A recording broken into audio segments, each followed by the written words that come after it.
Sasha, I'm doing my webinar. Record. And then we're going to go back to share screen. We're going to go here.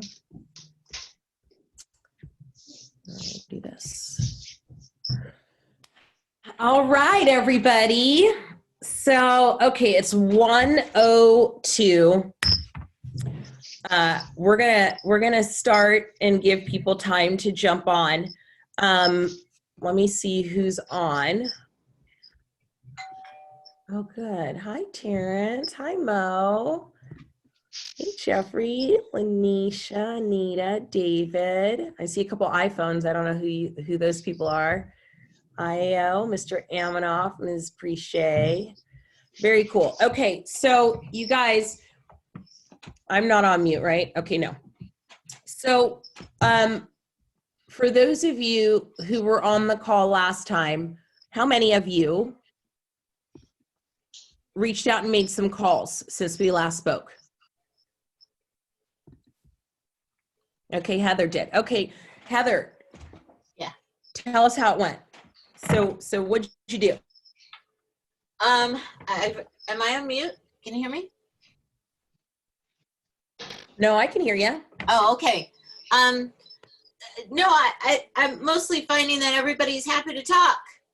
Okay, good. So tell us. So you're calling, and what are you saying to everybody? Well, I called Sky, who I closed last year, and I said to him, because he works at the Staples Center, he sells booths, ticket sales, not ticket sales. He sells packages for companies for their clients. And he said that, you know, he was having a tough time. And I said, well, listen, I'll tell you what I'm doing, because I've been in sales for a long time. And I gave him some suggestions of what we were talking about on our last call. He was so happy, he didn't know what to do. So we ended on a good note. I just felt like I gave him something of value. It made me feel good. I mean, he's not going to buy anything right now. And I just needed to touch him. That's all. And it felt good to actually do what I'm supposed to be doing, making calls. Right?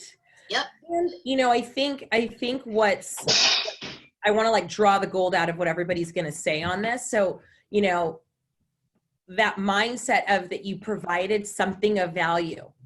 Yeah. And just providing that value is going to lead to business, because you're going to be a resource, which is how we want people to think of us during this time. So that's awesome. Who else? Did anybody else jump on the phone? Mr. Amanoff, tell us how to go. Oh, you got to unmute yourself. There we go. I think, Gary, is that you? Yeah. So I didn't make calls, but I did draft a letter, which I think is something of value to my clients, giving them a rundown of what to expect in the market during this time, and alerting them to the fact that many of the losses may be covered by their liability insurance. I'm going to post what I sent in the Facebook group so everybody can see it. But I sent out 20,000 emails, so I touched them that way. And then I will follow up with phone calls to some of them. Yeah, and I think that's like, I mean, and that's really perfect too, because what do you now get to say? You get to call and say, hey, Nicole, did you get my email? Did you get it? Right? Yeah, I did actually. It was great. It was great. Good. Yep. And then there are going to be people that are going to have, you know, whatever questions they have about it. And it's just going to open up a dialogue where you'll have an opportunity to possibly have some meaningful conversations about real estate that could lead to business. So that's really cool. Who else? Is anybody else before we jump in? Did anybody else have a chance to jump on the phone? See if I can scroll down and see who else is on here. Nobody else? Eric Green. Eric. Yes. Hey. So Hi there. tell us, how doing? did it go? We're good. How are you holding up? Holding up pretty well. Everything's going. Sending out a lot of emails, making phone calls, just trying to, continue to get my name out there and touch base with potential clients. It's going pretty good. Yep. Good. Good. What are you noticing? Did you have a chance to watch the last session? Because what we were sharing from is calling to see how things are going with our clients and then using that as an opportunity to create value on the call so that they look at you as a resource. Mm-hmm. No, today is my first day on joining the meeting. Are you there? Yeah, can you hear me? Yeah, now I can. Okay. Yeah, today is my first day on Zoom on joining the meeting. So. Oh no, that's perfect. Yeah. That's perfect. I would definitely go back and look at that, when you have a chance. Okay. Because it's also the starting point kind of for where we're going to move forward from here. But stay on this call, and good on you for jumping on. For every one of you that's on this call, good on you for jumping on. This is the first step in not surviving this, but thriving, in regardless of what happens. So, all right. Now I pulled up this PowerPoint. Now there's leading the shift conversation like in a vacuum, just kind of straight up. I'm choosing not to do it that way. I'm choosing to do it really inside of what we're specifically dealing with at this particular moment in time, and how we can use this as a, launch pad into being prepared for what's to come. So, Tom just shared about what we're seeing in the financial markets, which obviously have a massive impact on our ability to do our job. And like he said, we haven't seen prices fall yet. We haven't seen an inventory crunch yet, but we're going to start to see what things end up looking like after the financial piece shakes out and after we see how long we're going to be out for. And once we see how many people, in fact, do end up out of work for any real length of time. Does that make sense? Oh. Okay. So let me turn this off. So, this is where we start. The tactic 1 is called get real, get right, mindset, and action. Now, why do you think Gary Keller's starting there? So you guys are going to know when I do a class, it's not like TV. We are going to interact. So why do you think he's starting there? Gaining mind over market. Why do you think this is where we start? You got to get your mind set before you can take on something like shifting. Right. Got to be in the right mental space. Right. Because what I think about when I'm looking at mindset, right, it's really context, right? Context is decisive. Like the lens through which you're seeing everything is really what's going to determine your course of action. So if we don't first shift our mindset into, okay, we're going to do business, but not how we were doing it. We're going to do it another way now. That then becomes the lens through which we go out and do the activities that are really our job, right? So that's where we start. First, mindset. The other piece of it is becoming an opportunity warrior. When markets shift, the first thing that people usually experience is there's like one emotion that's like the overriding emotion. What do you guys think it is? Fear. Oh, Correct. no. Fear. Correct. Yeah. Correct. And what do you think happens if you're making decisions or trying to, really making decisions from that place? Do you think that you're making sound decisions? Are you making proactive or reactive choices? Reactive. Exactly. And when you're making a reactive choice, are you like, throwing the ball down the field, or are you trying to figure out how to catch it? Trying to figure out how to catch it. Exactly. And we don't want to be there because now we're going whichever way the ball goes. Whereas what Right. our intention is with this course of action for at least the next month is that we say, okay, this is the layout, this is the game, and this is our pathway. And then now we're going to, line by line, yard by yard, move our football down the field, reaching to reach our goals. And we're not shifting our goals from what we had intended when we did the business planning clinic, which we talked about in the last session. We're just shifting our attention from one of those numbers that we created to the other, right? When we created what we wanted our business to look like here, we did it based on GCI goals. Amount. Now going to focus on. We use those G goals to give us what? A number of units, right? Does everybody remember this? Yes. Yeah. Did I lose you guys? Okay, good. I missed Right, the so we use our GCI goals to back out based on our average commission. How many units? Nicole, Say that again? Your sound is coming in and out. Oh my gosh. Okay, so maybe I need to, Maybe come a little closer. hold on guys, I'm gonna have to, I have to unplug, I think, and go closer to my Wi-Fi. Hold on. Hold on.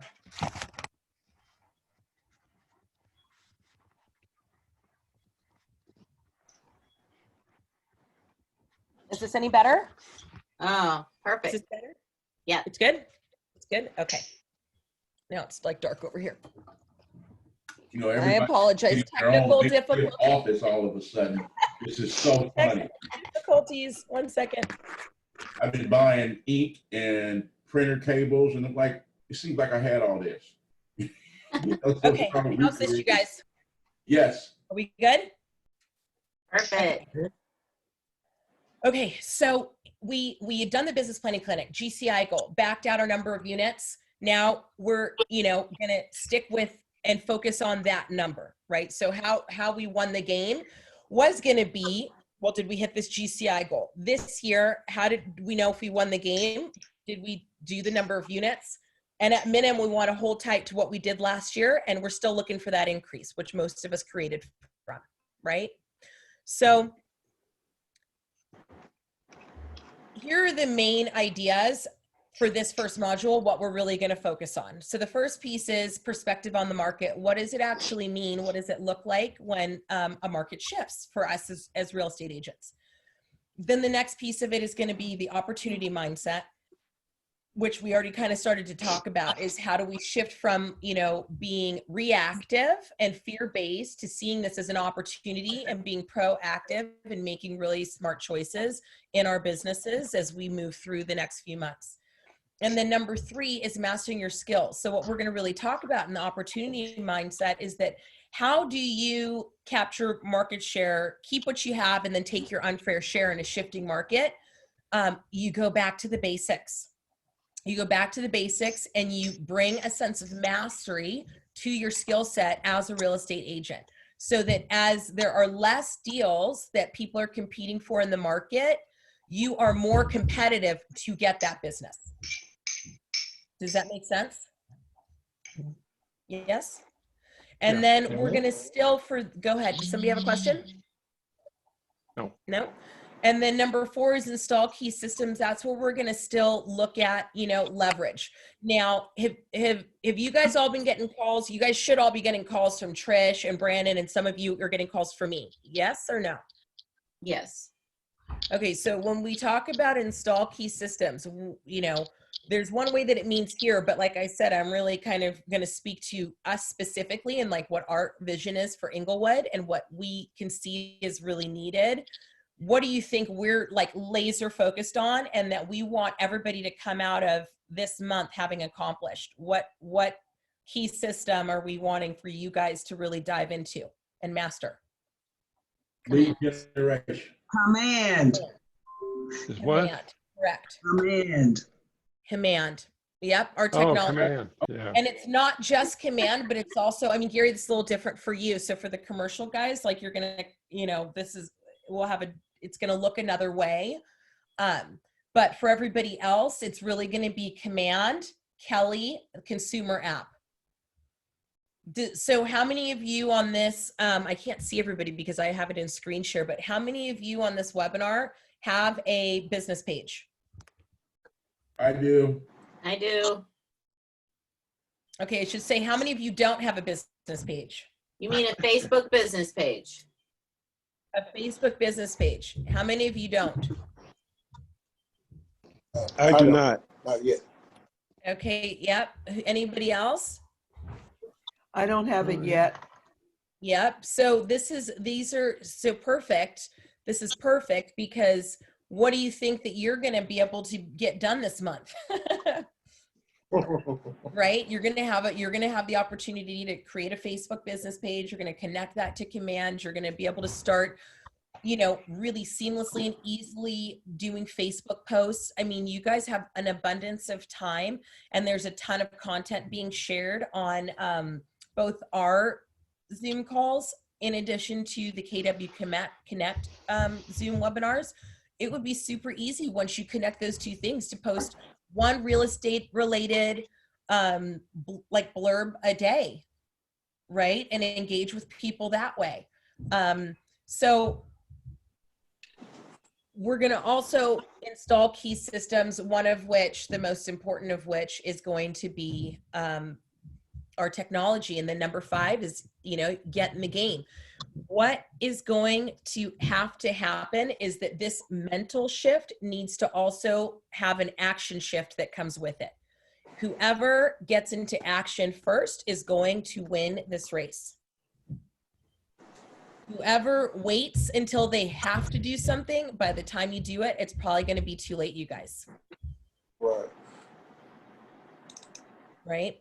So everybody still has business. Yes, some of you do, but for the lion's share of you that were kind of rolling before this, you have business, you have escrows, you have clients, right? Right. So what is the inclination? You have stuff in the pipeline right now. What are most agents going to do? Somebody new. They're going to be in the file. I'm not really sure of the question.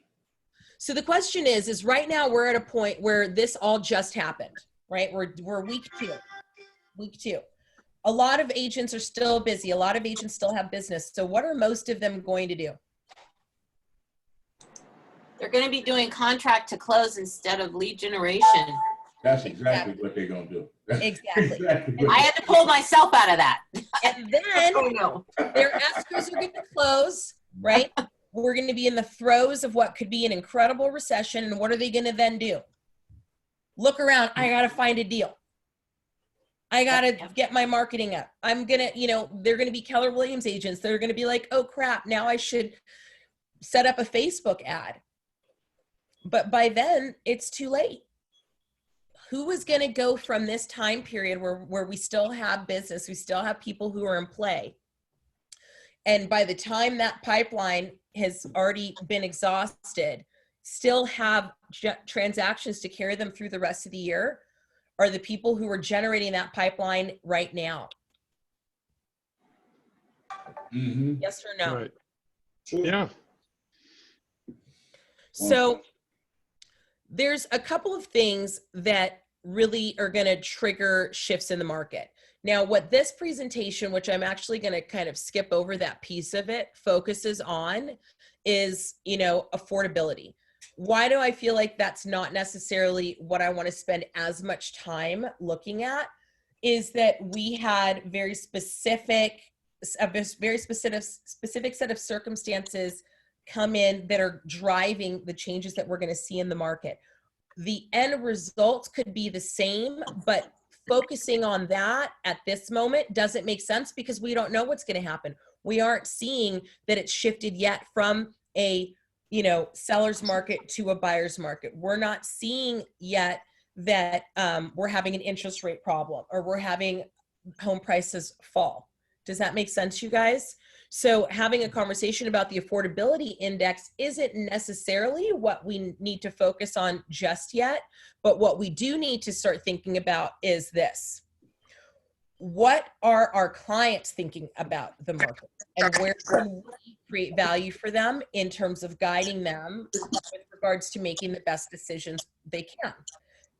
Tom's lecture started to talk about the lending side of it.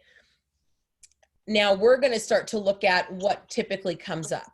So, and we're going to start to see this as we start to have a crunch, right? With regards to lending,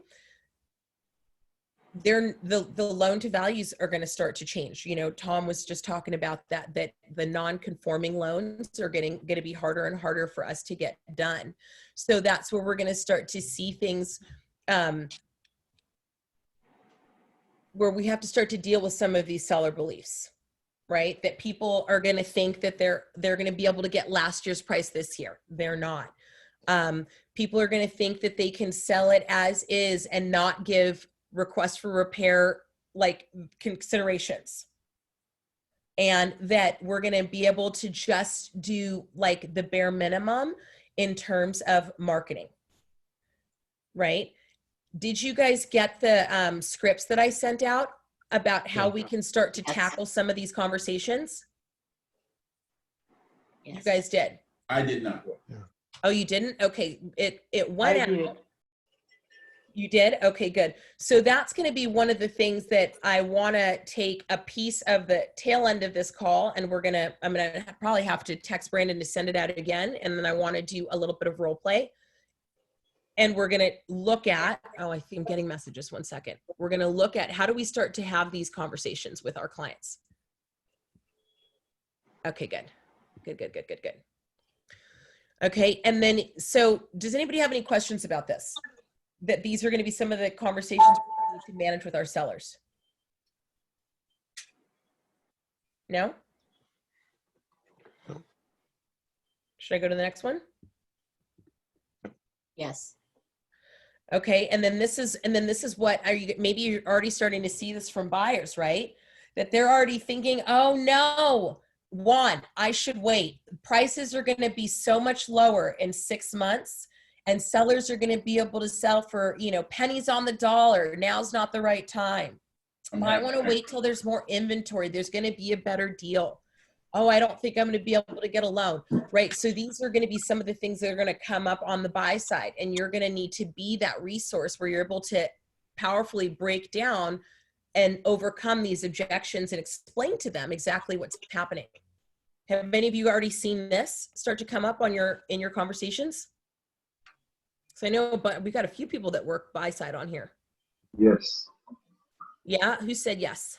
Me, actually, one of my clients yesterday mentioned that let's wait 3 months, and then we were almost very close to purchase income property, and then he stopped, and then I had a conversation and I convinced him to move forward. This is the good time for negotiation. Don't be behind of the market. Yeah. All the flip buyers have backed up, and unless they have cash, they are just not doing the deal, and they just stop. Or they come in and they're at 450 last week, now they're at 410. I'm like, no, that's not going to happen. But right. on my other deals that are with units, the buyers are getting skittish because they don't know if they're buying a property that's not going to have income next month. So, right. Everybody's taking it from a fear, like, okay, the market's jacked up, let's get in shark mode and just beat people up. That's their mindset. So, right. As a seller on a listing, I'm not budging. But as a buyer and a flip, I'm just beating people up and they're fighting back. So I'm playing both sides of it this way, and it's really weird. Well, yeah, I mean, and that's really our job. And where do you want to land in these conversations is somewhere in the middle. Right? That's where most of this is going to end up shaking out is somewhere in the middle. But I think the point of this part of the conversation is that you want to understand and be aware of what people are thinking about, worried about, talking about. And if you don't have the answers to these questions, that's where you need to first take a deep dive and get that information. Does that make sense? So if you're talking to your clients and you haven't read the scripts that went out about how to overcome the objections, that's like assignment number 1. if you've got people who want to understand exactly what's going to happen with their mortgage, if they do buy a property, that's where you got to get on a call with Tom. But can you see how now there are a certain set of actions that we each need to take so that we can become the resource for these conversations with our clients? Yeah. And if I didn't say that, do you think that most of you would take an active role in doing that? Yes. Probably, well, maybe some of you, but probably not. No, you probably, Probably we need. not. Most people would be like, I'm on the phone and they keep telling me this and I don't know what to do about it. I'm not sure what to say to them. Right. I mean, that's usually how these things go. So the point of this conversation is to say that none of this is going to be surprising. Gary Keller, and, you know, I think he said on his webinar, this is his 4th shift and the conversations are the same every time. They're the same every time. And these are what the sellers worry about. This is what the buyers worry about. So what do we get the opportunity to do? Educate ourselves and having those conversations and overcoming those objections so that we can continue to move forward. Does that make sense, everybody? Yeah. Okay, good. All right, so next. So 6 truths about markets based around this paper Gary wrote in 2001 when markets shift. And it's actually a way of life. So markets are always in transition. You know, what goes up must come down. What goes down will go up. So a lot of agents like to think that the market determines their success. Oh, I had a great year because the market was so hot. There can be some truth to it. Why? Because it's a little easier. It's a little easier when there's more business to go around. But I'll tell you, there are people who are number 1 or number 5, whether it's a hot market, whether it's a slow market, and it really is determined on how they run their business in that time, because people need to buy and sell in all markets. Now, down markets will have fewer great deals, and the ones that are great deals will sell faster, but there are still deals to go around. And it's kind of like what we were talking about the other day, you guys. The cycle in the market is very similar to the seasonality that we experience in the sales year, right? Where we've got the busy season in the summer and then it kind of dips down. In the fall, we've got a slight uptick at the end of the year, and then we tend to slow back into it from January, February, March. And there's certain things that you guys who want to have business through the winter know you need to do in the fall. And this is the same sort of mindset we want to have here. It's just something to manage, things for us to do, so that when there are fewer deals, we still have the amount that we need to be able to carry on. So in an up market, you can do proactive and reactive lead generation, but in down markets, only proactive lead generation works. Why do you think that is? Who knows?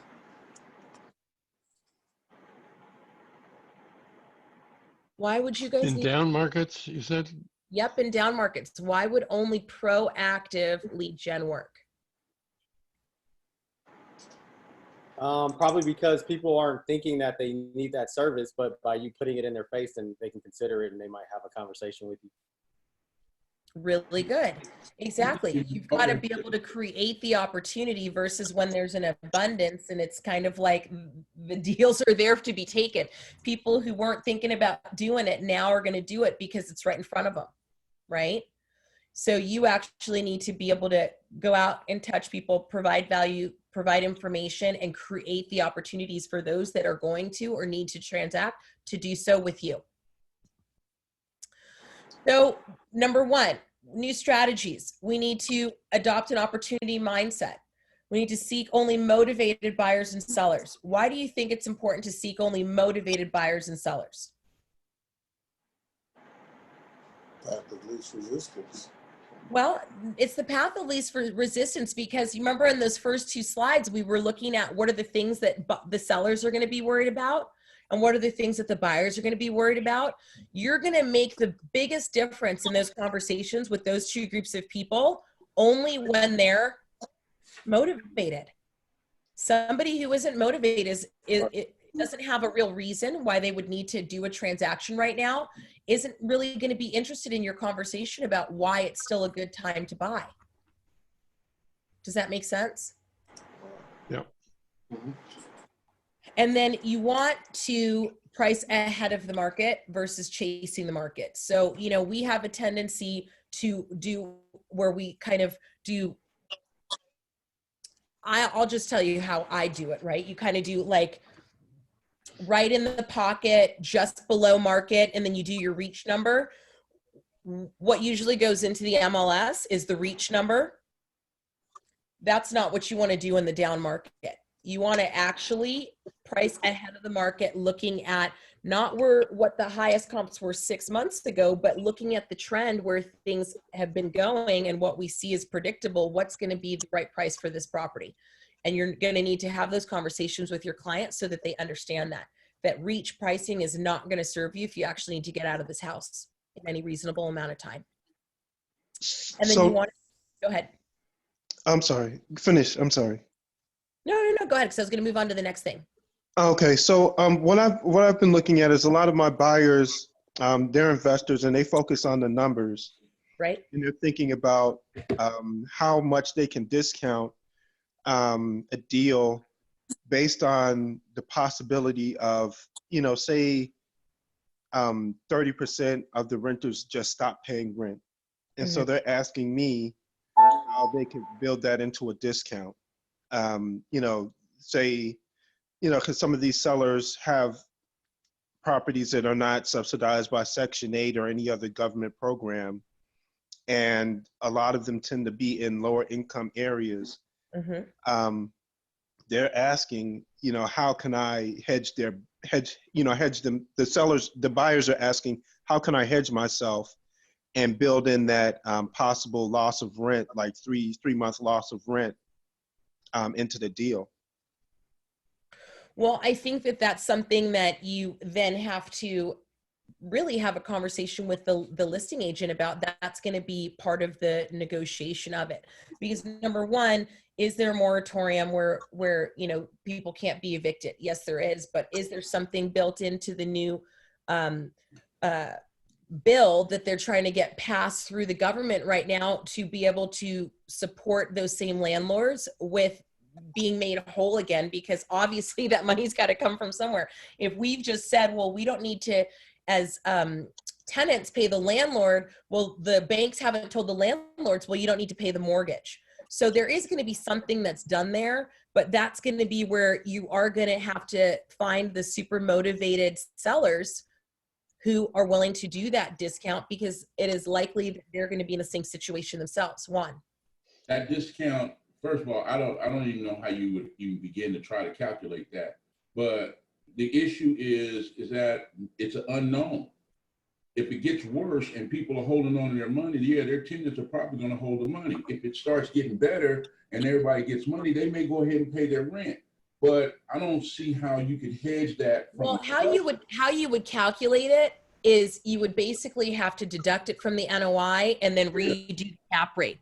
And so you would have to say, okay, if X amount of people didn't pay me the rent, and that meant a loss of income of this dollar amount, right? And then you reduce that in your net number, and then you recalculate the cap rate, and then you say, okay, well, you guys were going to sell this as a 5 cap.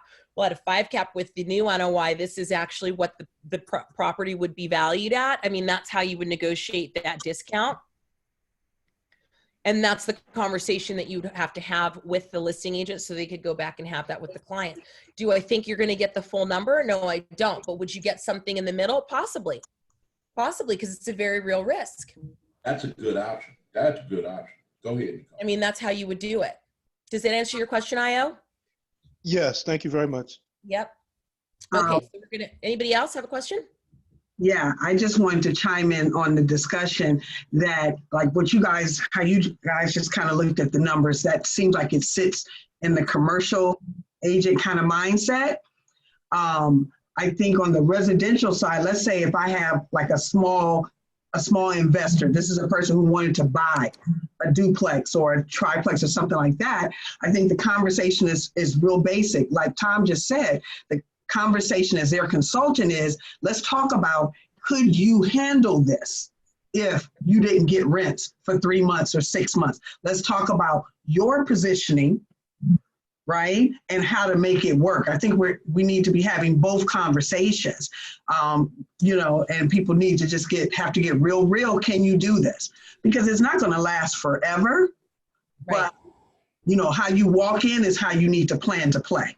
That's Right, what but I think what Io's saying is how do you have that fact be a part of the conversation in reducing and getting a discount? Oh, And okay. how do you justify what that discount should be? And that's the numbers that you just assign a value to that. And then you say, okay, look, based on that, you know, this is now what the property's worth, right? But I think you're exactly right, Mo, because there are also people, you know, if you're buying an SFR, they're not selling that as a cap rate deal. Yeah. So if you're buying an SFR, you're buying a duplex, that is exactly the conversation that you got to have with your client. Okay, listen, if we close on this, you know, April 30th and May 1st, you get $0. Like, are you going to be fine? Are you going to be fine? Yep. Really, really good, you guys. Anybody else? Yeah. I think, you know, in our lead generation and our calls, I would say I probably helped maybe 2 or 3 agents that aren't Keller Williams with, you know, conversations, the stuff that we're talking about. No, thank you. Sorry. But I think, you know, being able to even step to a deal where you can get a discount of some sort happens to do with the relationships that you have with the listing agents. So I think that should be absolutely 100% part of what we do in making our calls, is to reach out to those other agents as well. Absolutely. Relationships. That's going to be critical as we move through this time. Gary? So if I'm representing a seller of a commercial property, and we know that the tenant is going to, we know that the tenant is going to want a 2, 3, 4 month rent abatement. My advice to that seller would be, you pay the rent to the buyer, because to have him capitalize that rent, negatively capitalize it, it's going to cost you more than making the 4 month or 3 month rent payments. So, but for some of the people who might need to get out right now, they might not be able to do that. But for the people who can, 100%, Gary, that is a much better financial decision. It really is. It really is. Really I think about that one, G. Yep. So this is good. So, and then the last part of it, which I think is really, really important, you guys, at the bottom, is qualify and convert leads quickly. So, you know, you want it, and what I want to make sure that people don't hear this as is that, you know, if you have people who are not right now, that you don't just throw those away, but that's not what you spend your time on. So that you really do create in your CRM, you know, right now, next 2 months, you know, next quarter, 6+ months, year, and so on, and that you are touching those people accordingly. And like I said, Brandon is doing one-on-one meetings, group Zoom calls for every single person. You guys are home on your machines. There's no reason to not take advantage of this time and get all that stuff set up. Okay. So, you know, this is, again, what we were talking about. Number 1, new strategies required. Catch and convert leads on the web. I said on the last call, one of our big games is that everybody get on to Command and you start using the massive contract that was negotiated with Facebook and Google to start generating leads in your farm. Brandon did a class on that yesterday. You can watch the recording. You can call him and set up a one-on-one if you want. Number 2, bulletproof your transactions all the way to closing. So, you know, part of that is going to be getting ahead of the curve with regards to setting things up if you're a listing agent with your seller And then if you're on the buy side, with your buyer. So you don't want to catch people by surprise in these transactions. You want to look at what's coming down the pike and you want to have the conversation. Kind of like what Gary was saying. If he has a client that's listing something right now, you don't want to come to him after you have an offer and somebody who wants to put the property or has already put the property in escrow to discuss this rent problem. You want to have that conversation first. Hey, this is something that might come up. Here are the different ways that we can handle that.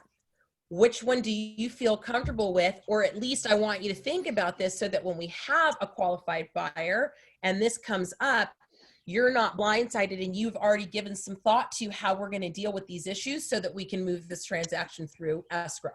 Does that make sense, you guys? So when it says bulletproof your transactions all the way to closing, that's what they mean by that. It's like you want to reset, looking at the market conditions, paying attention to some of the issues that are coming up, having conversations with like Kevin Sales talked about on Untitled. There's a different way that we're going to need to get documents signed. There's a different way that things are going to record. You guys want to prep your people for all of those changes while you're in the transaction. So things aren't like coming out of nowhere and people aren't getting surprised and getting all weird. Does that make sense? Yes, I do have a question about that.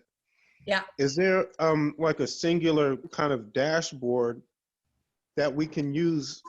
Because I find myself having to cobble a lot of things together, especially for my older clients who may not have, who are not exactly tech savvy, especially for DocuSign, even though it's relatively easy. There's some other applications that they're not able to access everything. Is there a singular dashboard where we can kind of look and, you know, kind of control it from a singular dashboard? Well, that's what Command is, but I don't know that it's going to alter anything for your client. So, you know, they're going to get stuff from you via email or via DocuSign. With the only other way that people usually get documents signed is they go out there and they get them signed in person. I don't know that that's going to be appropriate. If that is the only way to do it, we'll have to get super creative and figure out how to be responsible for the guidelines as far as social distancing right now and still get our things done, right? Well, But there's FedEx. There's say that again? FedEx. Yeah. FedEx. You could send it. Absolutely. Absolutely. Does it answer your question, Ayo? To a certain degree, yes. Yeah. I just want to be able to find a way to kind of track everything and not become my like own transaction coordinator, you know? Well, that is Command. That is Command. Have you spoken? What about our checklists? We have transaction checklists. Right, and those are actually in, I believe. So I think, Ayo, what you're going to want to do as soon as you get off of this call is reach out to Brandon, and he's going to be able to show you, you know, our technology is exactly what you're asking for. And it exists, and we have it, and it's free, and you just got to dive in and use it, and he'll show you how. Okay, all right, thank you. And yep. And then in that same vein, do more with less. Expenses, services, people. That was one of the other things that I wanted everybody to take advantage of is you can jump on and do a tech audit with Brandon. Look at what, excuse me, what are you now paying for that you could shut off because you get for free with Command? Like I know a lot of people are paying for a newsletter or something like this. I don't know how much it costs, but even if it's $50 a month, you add that up over the course of the year, that's not a small amount of money. And we get that generated for free out of, you know, our product. Some other people, you know, are paying for, I mean, marketing things. You get that for free.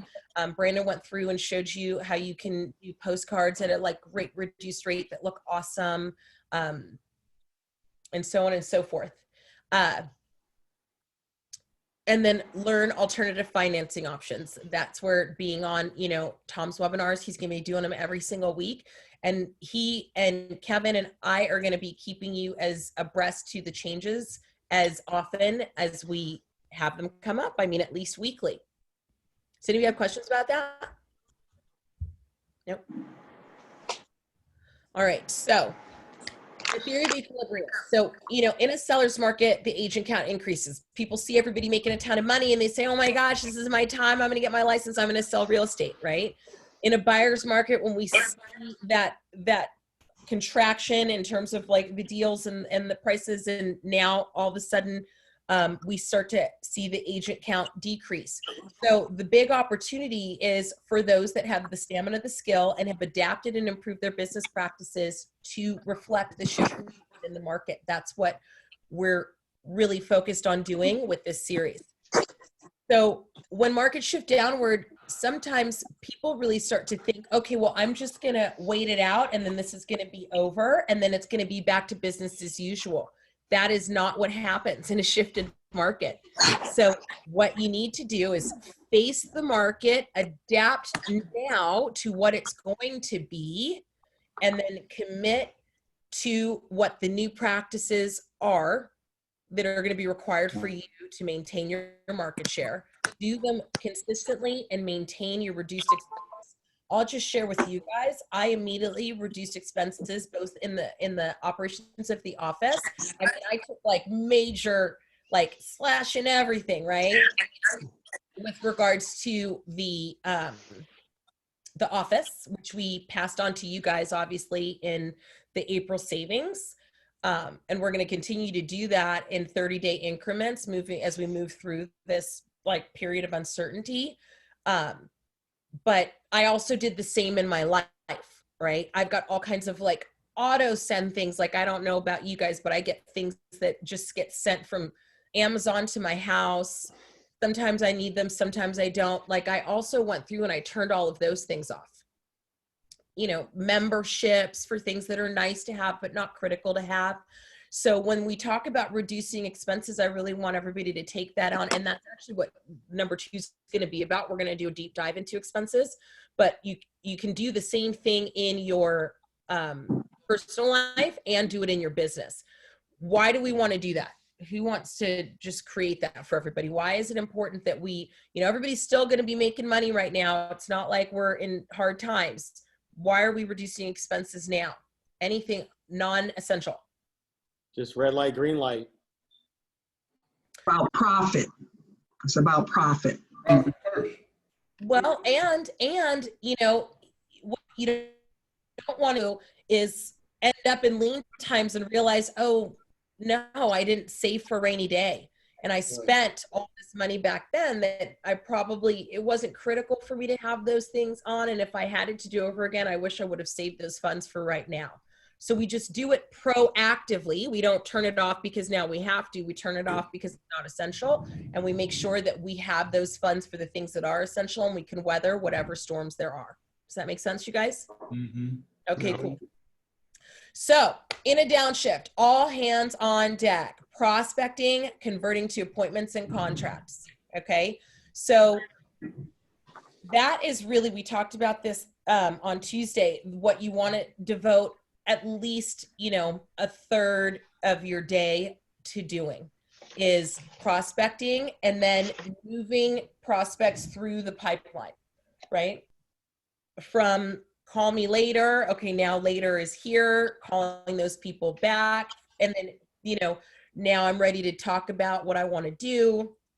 Okay, now I'm ready for you to do an analysis on my property. Okay, now I'm ready to have a conversation about what it would look like to list it.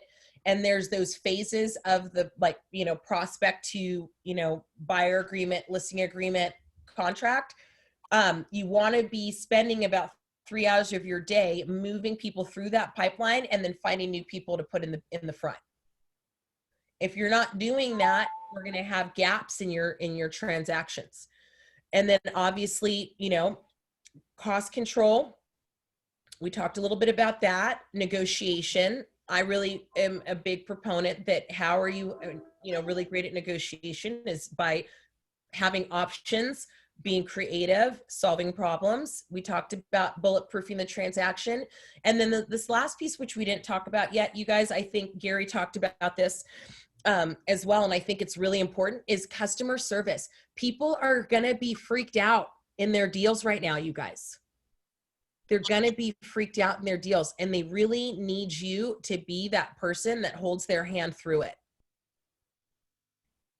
Tom mentioned this on his webinar. There's going to be everybody's going to have to kind of be a little bit like part realtor, part therapist. Okay, to get your people through. So your role as an opportunity warrior, have a plan, know what you should be doing at all times, know your strengths, leverage them and execute.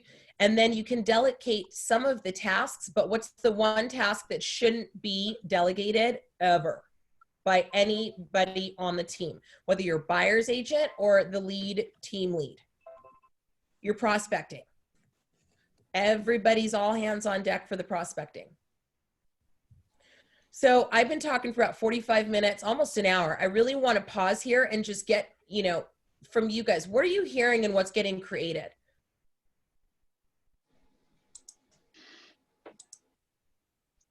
Don't all share at once. But when you say, what are we hearing, meaning? Yeah, what do you mean? What are you getting out of this? Like, what are the ahas? What are the, oh my gosh, I knew that, but I'm not doing that. What are the, okay, here is where I can see I'm going to shift. What are you hearing? Because none of this is new. This is stuff that everybody knows. But my hope is that having it in this kind of committed conversation inside of the, thread that Gary Keller kind of creates through all of his models and systems and tools, that you guys are starting to discover something for yourselves by being on this webinar with me today. Well, I'm starting to dig the fact that, the life slowdown has caused, it's given me time to kind of incorporate it, whereas my normal life doesn't distract. See, I don't have nowhere to go, have nothing to do. So when I'm home and I'm bored, and you can only watch so much TV, that I find myself saying, you know what, the hell with that, let me do this. And I get an opportunity. It's kind of like a forced recreation, because before I've learned this, but I always got something to do. I got time, I'm caught up. I'll get back to it. The hell else you gonna do now? So now I'm just, it's like, you will learn it or you're gonna go broke. So that's kind of my philosophy right now. Yes. Yep. Who else? I love what you said, that Gary Keller has been through 4 shifts. That's so encouraging. Man. We were born in a shift. KW was born in a shift. Yeah. That's it. Yes. He says, I'm going to read it because I just love his words. He says at the beginning of 86 shift. Yeah. Your words. Remember, he started it. He was very successful, and then all of a sudden he lost like all on his team, and then the next thing the market went. That's right. And he literally talks about in this book that the most success he's ever achieved has happened in the shifts. Mm-hmm. In the shifts. So here we go. Opportunity war affirmations. This is going to be cheesy, but we're going to do it. Can we read these together, you guys? Yes. Okay. You ready? Let's go. 1, 2, 3. I'm an opportunist, and this is an opportunity. I'm a market maker and will create my own market in these conditions. I'm able, ready, and willing.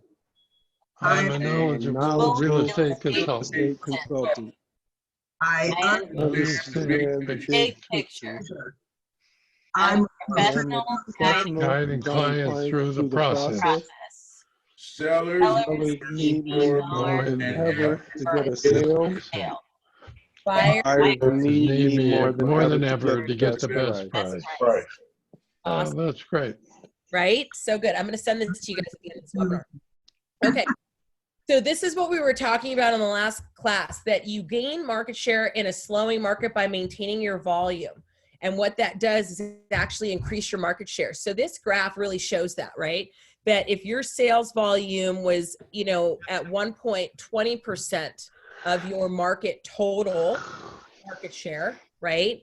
That as we see the number of deals go down, as long as you maintain the same number you always have, you can come out of this at the end with an incredible percentage of the market share and actually not see a decrease, a real significant decrease in your income. And that's why we're going to focus on units and not GCI as we run through 2020 and track our progress in, are we getting the job done with keeping our game on track to hit our goals for sales this year? Any of you have questions about that? Because we talked about it last time, but here's the visual. Pretty cool, right? Yep. Right. I got it. I'm cool. So I have a question. Do you have this session next week too? yes, every Tuesday and Thursday. The same subject? No, so I'm going to do the entire book, and it's 12 tactics. It's 12 parts. So this is part 1. Oh, okay. But you're gonna send me the material because unfortunately I have to leave. I have a meeting at 2 o'clock, so I have to be prepared. So Yes. can I yes, have the we're gonna material? shoot the video, and I'm going to actually be, moving a little faster and kind of wrapping up. So no worries, you're good. Adam. I'm glad that you Okay. joined. Yeah. Nice meeting you all. Have a great day. Thank you. See you later, Good Adam. seeing you, Thank you. Adam. Talk to you Bye. soon. Bye. Okay. So this is what it looks like in a slowing market, right? And this is the difference in a growing market. You've got to do more, right? Every year to be able to get to that 50% market share. So can you guys see why Gary Keller says that you have a real chance in a shifted market to come out at like the top? Do you see that? Yeah. You could, for some of you, just digging in right now and doing the work to maintain the number of transactions you usually do, you can come out a leader in the market when this is all said and done, because not everybody's going to do that. In fact, most people aren't going to do this. And I can tell you, us being in Inglewood with who we're competing with, those brokerages don't have a fraction of what you guys have to get yourselves over this next time period where we might see a bit of a crunch in the market, and where you can have as much leverage as you do with technology and other things that are either free or super low cost. If you were someplace else, it'd be really challenging to do what we're going to be able to do with minimal effort, as long as we dig in and stay on purpose. Okay. All right. So master your skills. So education, be a student of the market. Obviously communication is going to be key. And then, I keep driving this home because you guys know it's my favorite thing to talk about is you've got to lead gen 3 hours a day. I know for some of you, it's going to take working up to that, but what do we need to do is at least set that as the goal and then be trying to hit it every single day. And it's okay if it takes you a week or 2 to get there, but that's ultimately where we need to be and where we're going to have to stay for a good chunk of this year. And then this is the other piece that we touched on earlier is really having the tough conversations with sellers with regards to pricing. If you get behind on that with them and you don't be the expert that really guides them through what this needs to be, and you don't keep them connected to their motivation. Okay, well, you said you wanted to sell this because remember, we're moving into the bigger house because the baby's coming. Okay, you said you wanted to sell this because you don't want to take care of that yard anymore and we got to get into that condo. Listen, if we really are going to do what we said, this is where we need to price it. Right, guys? Same thing on the buy side, right? We're going to have to make sure that we're having those conversations and keeping people connected to their motivation. And then we need to be converting our leads. And there was a communication, I believe we sent it out yesterday. If not, I'll make sure it goes out again today about, I might have put it on the Facebook. I'll figure out where I put it, but there was like this really great content on how to do virtual appointments. So I'll make sure you guys also have that today. I saw that. Yeah, I saw that. That was cool. Cool. Did you see it? Okay, good. All right, so it's 2 o'clock. I request another 10 minutes. Can you guys? No problem. Yeah? I'm good. So you want to assess your skills. I mean, this is fairly repetitive, but we're going to still just go over it as we roll through the tail end of this, right?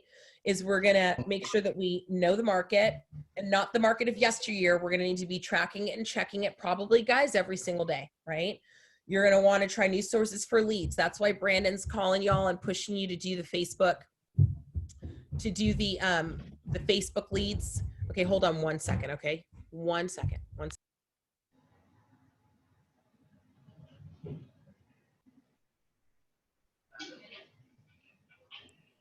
Homeschool people, sorry.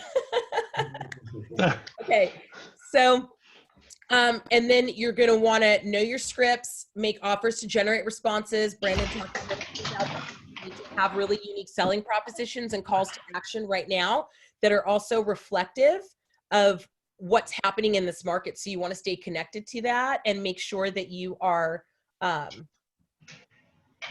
explaining things to your people in a way that allows them to actually, you know, stick with you and get these deals done. All right. Okay, cool. Hold on, guys. We're gonna go to the next one. It's open. Okay. So this is where you want to start. You want to start with what improvement would benefit you the most. I'm going to make a suggestion.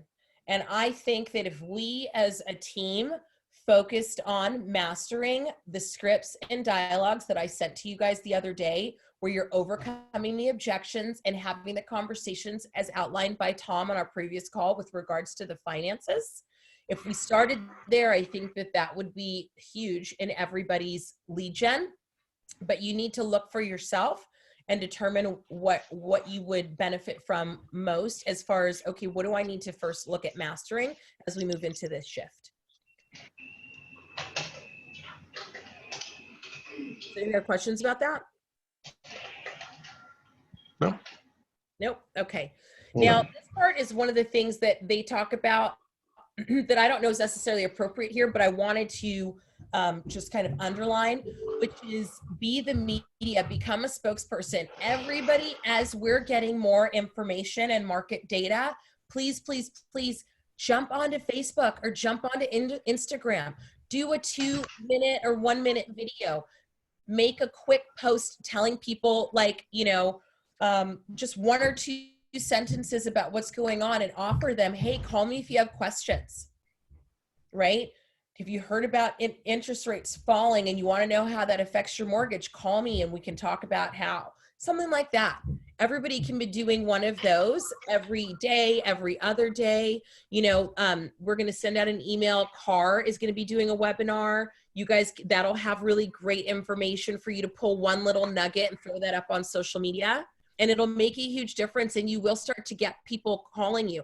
It might not happen now because now people are kind of like, whoa, whoa, whoa, what's going on? But if there's one person that through this time period, as they're trying to look at and understand how this is going to shake out, and there's this one person that they just see consistently on their social media providing, you know, like market data or usable tidbits or really great little nuggets of information, who do you think they're going to call when they get ready to actually do something or when they need to do something? Probably going to be that person, right? Okay, cool.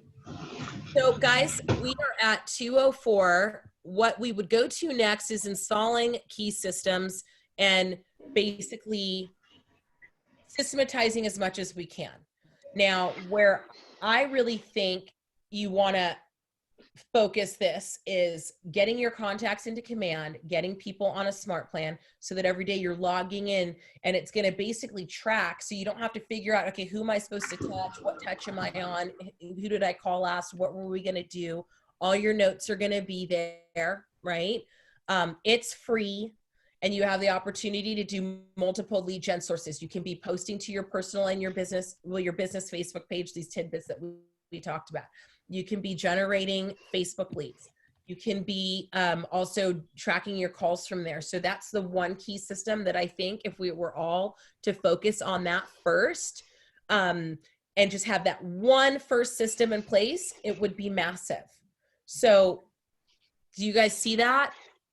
Who's already using it? Who? Because I really want someone to share. Who's already set some of this up? What you see or what you're getting out of it? Is there anybody on this call that's like remotely set up? On. Anybody? I had to send, I got all of my favorite cheerleaders, my main group of people that I've worked with, my past clients, my core group. I was trying so hard all week to set this up and put it in command finally. And I got so frustrated. I just sent an email to Scott Leroy. I was like, can you do this for me? And they're like, of course, what's your login? And it's already done. Boom. I spent all that time like fiddling with it and I could have just sent it to them. So that part's done. At least that's done. Today I'm going to set up my Facebook ads. I must do this. Which, Heather, thank you for bringing that up. That's another big piece of leverage. You guys, we still have Scott Leroy. Yep. That's a good idea. Scott Leroy. Leverage, baby. Yep. Yeah. Yeah. Have fish to fry. There you go. There you go. Right. So Brandon, Trish, Command, Scott Leroy. Right. And then the biggest piece of that, which is why I feel like it's so important for us to set up now, is follow up on everything. And if your memory is not sufficient for that, so you really want to take it to CRM and actually put it in there and set the tasks. So every day you get in there and you know, okay, here's who just messaged me on Facebook overnight. Here's who I need to make a call for. Here's who I spoke to last week that said to call them this week. Here's who, and so on. Yeah. Mm-hmm. You know, that's one of the hardest parts that I'm having to figure out is it's the in-between work. You know, I'll think about this, but then I got to call them and then I got 19 other things. It's that organized, I'll remember to call you when I'm thinking about a deal, but I may not call you and say, how you doing? Let's talk. So the automation of that is one of the harder pieces to this puzzle that we're putting together. Which is what's in Command. And if you get on with Brandon, it's not even like the smart plan you have to put him on is like a pre-step. You can, based on your own business, create the one that makes sense for you. So if you know that Gary Amanoff needs to call his people every 3 months, he can literally break up his database into groups, right? Just by numbers or by parts of town or zip code or whatever. And then say, okay, I'm going to 3 zips on this smart plan. I'm going to start here. And then it'll just roll through year after year so that he's told every day who needs to touch. This person gets a letter now. This person gets a phone call. This person gets, everybody gets the newsletter this week, right? Like that. Make sense? Mm-hmm. All right, guys. So what's going to be, right, is laying the foundation for growth in an improving market. You don't have a system, it's going to be tough to accomplish what we're setting out to accomplish. Commit and don't quit. It's not going to feel good. That's why we started out on the last call, talking about that the line in the middle. Well, it's, you've got on this side incredible success. You've got on this side complete failure. Most people tend to hover in the middle because they let what they want to do govern what gets done every day. And every single time you confront what you don't want to do versus what needs to be done, you take another little tick this way towards success. And then you do it again, and then it goes this way and goes this way and goes this way until you're now hitting the goals that you set for yourself, for your family, for your year, to accomplish your big why. So that's where you want to just commit to it and be like, oh my God, I hate this. I don't want to do this. And you know what? I'm going to do it because this is how I get what I've always wanted. Okay. This is how I don't end up in July with no deals or August with no deals, right? This is how when I look around and everybody's freaking out, I get to be one of the ones that's like, I don't know, I got an escrow and I'm taking a listing next month. This is how you do it. Okay. I think Mo had her hand up or something. Oh, I can't see everybody. Who's the question? Oh, yeah, what you were talking about before, like Command is so critical, but I wanted to just kind of be the commercial for, Brandon. We're lucky he's doing those Command classes, like every day or whenever they are. And what I started thinking about, because I missed the first one, I said, wait a minute. Go back to the basics, as you said, the time blocking. We're so busy. Okay, like once you're not, but that basic tool of the time blocking, so we're controlling our day because we have a lot coming at us, and then I'm also gone back to the 411, so I'm very clear on these activities that we should be doing, like even scheduling to learn, even myself, more about Command. And we're fortunate because you guys have set it up where you can learn a little bit every day, because it's not enough just to say, put people in Command. It will just be a very sexy phone book. It will do nothing. So you put it in play so we can control our mind space and our workspace. That's going to be the difference when we walk out of this, because as someone who went through 2 really bad shifts, it's going to be over. Like this craziness is one day is going to be no crazy. And I know that my friends that did really massive business after that was because they controlled their time during the crazy. So, thank you. And Like no crazy.